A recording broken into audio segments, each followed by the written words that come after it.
Welcome to Audiobook Heaven.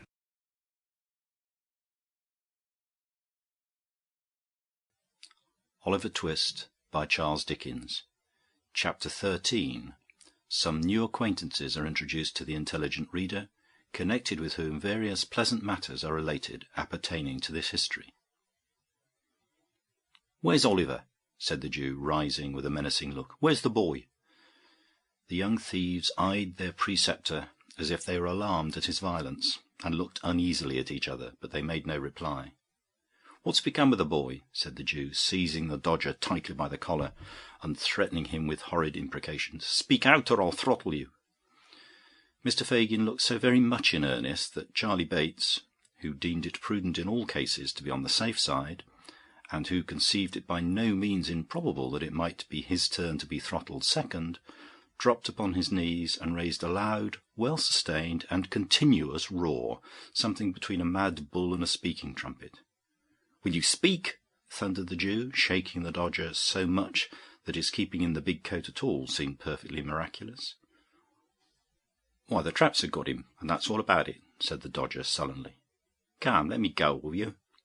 And swinging himself at one jerk clean out of the big coat, which he left in the Jew's hands, the Dodger snatched up the toasting fork and made a pass at the merry old gentleman's waistcoat, which, if it had taken effect, would have let a little more merriment out than could have been easily replaced. The Jew stepped back in this emergency with more agility than could have been anticipated in a man of his apparent decrepitude, and, seizing up the pot, prepared to hurl it at his assailant's head. But Charlie Bates, at this moment, calling his attention by a perfectly terrific howl, he suddenly altered its destination and flung it full at that young gentleman. "Why, what the blazes is in the wind now?" growled a deep voice. "Who pitched that here at me? It's as well it's the beer and not the pot as hit me, or I'd have settled somebody. I might have knowed, as nobody but an infernal rich, plundering, thundering old Jew could afford to throw away any drink but water, and not that unless he'd done the river company every quarter. What's it all about, Fagin? Damn me if my neck-handkercher ain't lined with beer. Come in, you sneaking warmint.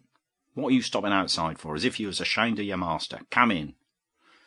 The man who growled out these words was a stoutly built fellow of about 35, in a black velveteen coat, very soiled drab breeches, lace-up half-boots, and grey cotton stockings, which enclosed a bulky pair of legs with large swelling calves, the kind of legs which in such costume always look in an unfinished and incomplete state without a set of fetters to garnish them.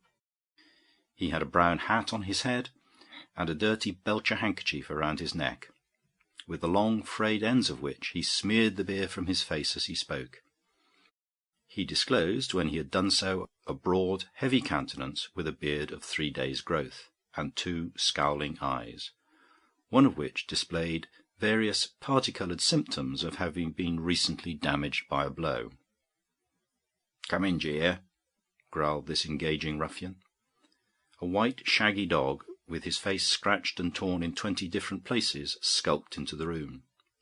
"What didn't you come in afore?" said the man. "You're getting too proud to own me afore company, are you? Lie down." This command was accompanied with a kick, which sent the animal to the other end of the room. He appeared well used to it, however, for he coiled himself up in the corner very quietly, without uttering a sound, and winking his very ill-looking eyes 20 times in a minute, appeared to occupy himself in taking a survey of the apartment. "What are you up to? Ill-treating the boys, you covetous, avaricious, insatiable old fence?" said the man, seating himself deliberately. "I wonder they don't murder you. I would if I was them. If I'd been your prentice, I'd have done it long ago.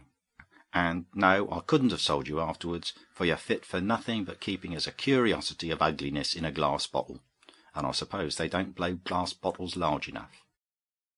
"Hush, hush, Mr. Sikes," said the Jew, trembling. "Don't speak so loud." "None of your mistering," replied the ruffian. "You always mean mischief when you come that. You know my name. Out of it. I shan't disgrace it when the time comes." "Well, well then, Bill Sikes," said the Jew with abject humility. "You seem out of humour, Bill." "Perhaps I am," replied Sikes. "I should think you was rather out of sorts too. unless you mean as little harm when you throw your pewter pots about as you do when you blab and—" "Are you mad?" said the Jew, catching the man by the sleeve and pointing towards the boys. Mr. Sikes contented himself with tying an imaginary knot under his left ear and jerking his head over on the right shoulder, a piece of dumb show which the Jew appeared to understand perfectly. He then, in cant terms, with which his whole conversation was plentifully besprinkled, but which would be quite unintelligible if they were recorded here, demanded a glass of liquor. "And mind you don't poison it," said Mr. Sikes, laying his hand upon the table. This was said in jest, but if the speaker could have seen the evil leer with which the Jew bit his pale lip as he turned round to the cupboard, he might have thought the caution not wholly unnecessary, or the wish, at all events, to improve upon the distiller's ingenuity not very far from the old gentleman's merry heart. After swallowing 2 or 3 glasses of spirits, Mr. Sikes condescended to take some notice of the young gentleman, which gracious act led to a conversation in which the cause and manner of Oliver's capture were circumstantially detailed, with such alterations and improvements on the truth as to the Dodger appeared most advisable under the circumstances. "I'm afraid," said the Jew, "that he may say something which will get us into trouble." "That's very likely," returned Sikes with a malicious grin. "You're blowed upon, Fagin." "And I'm afraid, you see," added the Jew, speaking as if he had not noticed the interruption, and regarding the other closely as he did so, "I'm afraid that, if the game was up with us, it might be up with a good many more, and that it would come out rather worse for you than it would for me, my dear." The man started and turned round upon the Jew, but the old gentleman's shoulders were shrugged up to his ears, and his eyes were vacantly staring on the opposite wall. The man started and turned round upon the Jew, but the old gentleman's were shrugged up to his ears, and his eyes were vacantly staring on the opposite wall. There was a long pause. Every member of the respectable coterie appeared plunged in his own reflections, not excepting the dog, who, by a certain malicious licking of his lips, seemed to be meditating an attack upon the legs of the first gentleman or lady he might encounter in the streets when he went out. "Somebody must find out what's been done at the office," said Mr. Sikes in a much lower tone than he had taken since he came in. The Jew nodded assent. "If he hasn't peached and is committed, then there's no fear till he comes out again," said Mr. Sikes, "and then he must be taken care on. You must get hold of him somehow." Again the Jew nodded. The prudence of this line of action, indeed, was obvious, but unfortunately there was one very strong objection to its being adopted. This was that the Dodger and Charlie Bates and Fagin and Mr. William Sikes happened, one and all, to entertain a violent and deeply rooted antipathy to going near a police office on any ground or pretext whatever. How long they might have sat and looked at each other in a state of uncertainty, not the most pleasant of its kind, it is difficult to guess. It is not necessary to make any guesses on the subject, however, for the sudden entrance of the 2 young ladies whom Oliver had seen on a former occasion caused the conversation to flow afresh. "The very thing," said the Jew. "Bet we'll go, won't you, my dear?" "Where's?" inquired the young lady. "Only just up to the office, my dear," said the Jew coaxingly. It is due to the young lady to say that she did not positively affirm that she would not, but that she merely expressed an emphatic and earnest desire to be blessed if she would, which shows the young lady to have been possessed of that natural good breeding which cannot bear to inflict upon a fellow creature the pain of a direct and pointed refusal. The Jew's countenance fell. He turned from this young lady, who was gaily, not to say gorgeously, attired in a red gown, green boots, and yellow curl-papers, to the other female. "Nancy, my dear," said the Jew in a soothing manner, "what do you say?" "That he won't do. So it's no use of trying it on, Fagin," replied Nancy. "What do you mean by that?" said Mr. Sikes, looking up in a surly manner. "What I say, Bill," replied the lady collectedly. "Why, you're just the very person for it," reasoned Mr. Sikes. "Nobody out here knows anything of you." "And as I don't want them to neither," replied Nancy in the same composed manner, "it's rather more no than yes with me, Bill." "She'll go, Fagin," said Sikes. "No, she won't, Fagin," said Nancy. "Yes, she will, Fagin," said Sikes. And Mr. Sikes was right. By dint of alternate threats, promises and bribes, the lady in question was ultimately prevailed upon to undertake the commission. She was not, indeed, withheld by the same considerations as her agreeable friend, for, having recently removed into the neighbourhood of Field Lane from the remote but genteel suburb of Ratcliffe, she was not under the same apprehension of being recognised by any of her numerous acquaintances. Accordingly, with a clean white apron tied over her gown, and her curl papers tucked up under a straw bonnet, both articles of dress being provided from the Jew's inexhaustible stock, Miss Nancy prepared to issue forth on her errand. "Stop a minute, my dear," said the Jew, producing a little covered basket. "Carry that in one hand. It looks more respectable, my dear." "Give her a door key to carry in her t'other one, Fagin," said Sikes. "It looks real ungenuine like." "Yes, yes, my dear, so it does," said the Jew, hanging a large street door key on the forefinger of the young lady's right hand. "There, very good indeed, my dear," said the Jew, rubbing his hands. "Ah, my brother, my poor dear, sweet, innocent little brother!" exclaimed Nancy, bursting into tears and wringing the little basket and the street door key in an agony of distress. "What's become of him? Where have they taken him to? Oh, do have pity and tell me what's been done with the dear boy, gentlemen. Do, gentlemen, if you please, gentlemen." Having uttered those words in a most lamentable and heart-broken tone, to the immeasurable delight of her hearers, Miss Nancy paused, winked to the company, nodded smilingly around, and disappeared. "Ah, she's a clever girl, my dears," said the Jew, turning round to his young friends and shaking his head gravely, as if in mute admonition to them to follow the bright example they had just beheld. "She's an honour to her sex," said Mr. Sikes, filling his glass and smiting the table with his enormous fist. "Here's her health, and wishing they was all like her."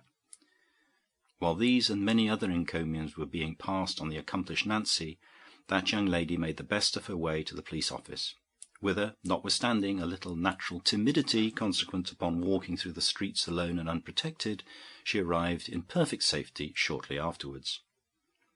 Entering by the back way, she tapped softly with the key at one of the cell doors and listened. There was no sound within, so she coughed and listened again. Still there was no reply, so she spoke. "Nolly, dear," murmured Nancy in a gentle voice. "Nolly?"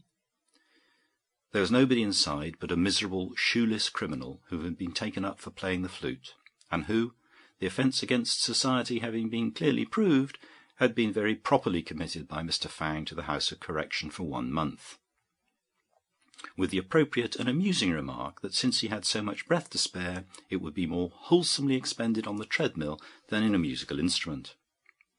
He made no answer, being occupied mentally bewailing the loss of the flute, which had been confiscated for the use of the county.